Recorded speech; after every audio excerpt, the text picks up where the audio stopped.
When I first moved to Central Texas in 2021, I didn't know many people.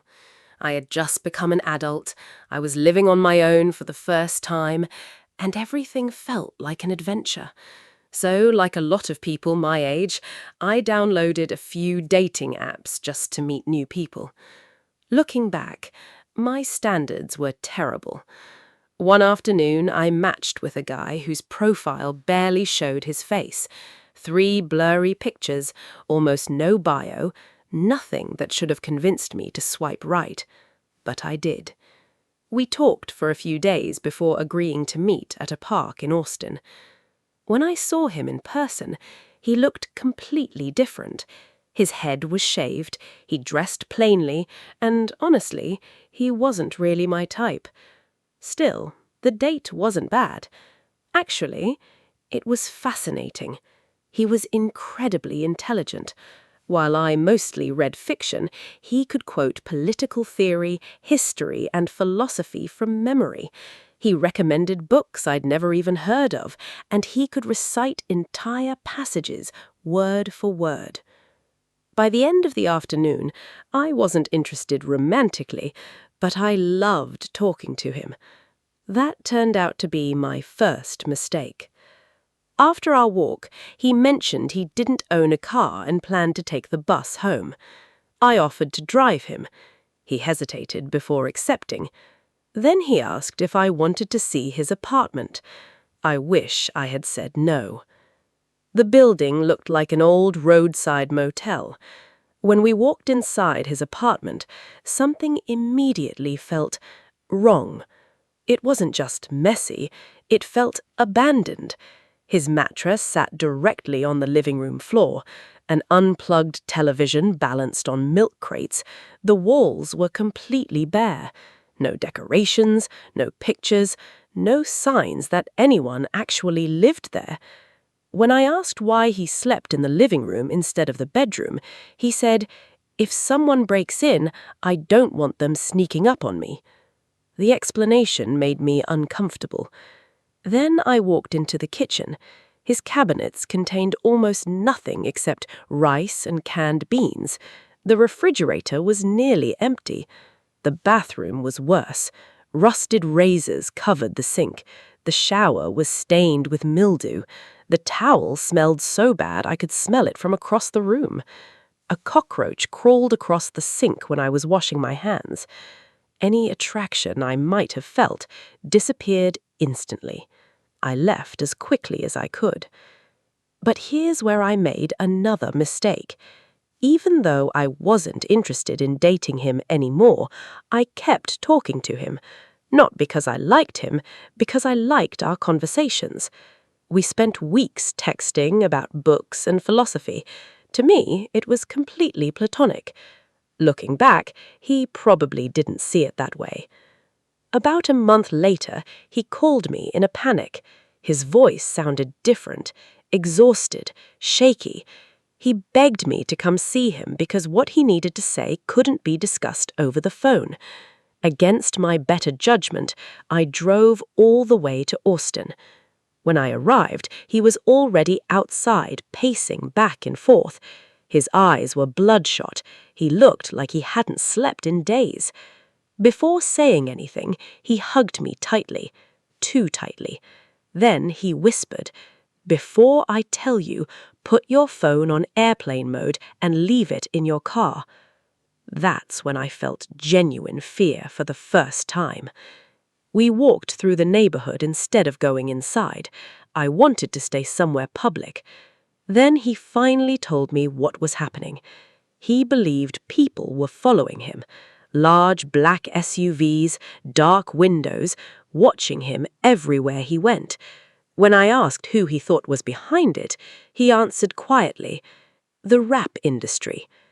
He genuinely believed powerful people wanted to kill him because of the lyrics he wrote in a notebook nobody had ever seen. As he kept talking, I slowly realized this wasn't a joke. He truly believed it. He talked faster and faster. He said he was exposing secrets. He said people wanted him dead. He said he trusted only me. I tried to calm him down. I told him he needed professional help. Then I left. He cried. He begged me not to go. But I drove away. For months, we didn't speak. Eventually, I moved to Houston for college. Life finally started feeling normal again. Then one day, curiosity got the better of me. I searched his name online. That mistake reconnected us. He noticed I had viewed his profile and messaged me. We started catching up. That's when he told me what had happened while we weren't speaking. He had relapsed into drinking. One night he drove while intoxicated. He crashed into a bridge support. When he woke up, his vehicle was destroyed. He later lost part of one of his legs because of the crash. Hearing that crushed me. Even though I knew it wasn't my fault, I couldn't stop wondering if leaving him alone had pushed him over the edge. Out of guilt, I made another terrible decision. I invited him to visit me in Houston. He stayed in my apartment for nearly a week. At first, everything seemed fine. We went to a concert, ran errands, talked about books. Then, one afternoon, we were sitting quietly in my living room. Out of nowhere, he smiled at me and then asked, "What would stop me from getting you pregnant and staying here forever?" I laughed awkwardly, but inside, every alarm in my body went off. From that moment on, I no longer saw him as harmless. I saw him as a threat. I made sure his visit ended soon after. Once he returned home, he kept texting me. He wanted to come back. He wanted to visit again. Eventually, our conversations turned hostile. He insulted me, threatened me, claimed he knew where I lived. He messaged constantly, every day, for weeks. Eventually, I blocked him. I considered filing for a restraining order. I never did. Then, about a year later, I searched his name one last time. This time, the first result wasn't his social media. It was a news article. He had been arrested after allegedly killing his mother. According to the reports, she was attacked outside her home in broad daylight. Police later arrested him after he fled the scene. I couldn't believe what I was reading. I remembered all the times she'd called him while we were together. I remember him telling me terrible stories about her. At the time, I believed him. Now, I wasn't so sure. Then another realization hit me. He had slept in my apartment, just a few feet from my bedroom, while I slept. He knew where I lived.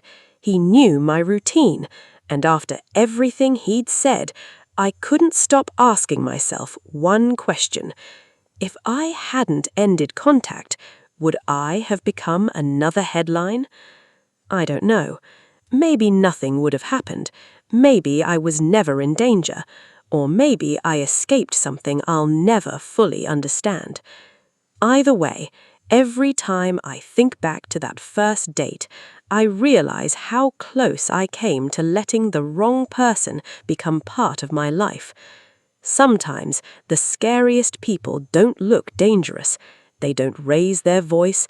They don't threaten you on the first date. Sometimes they're just intelligent enough to make you trust them first.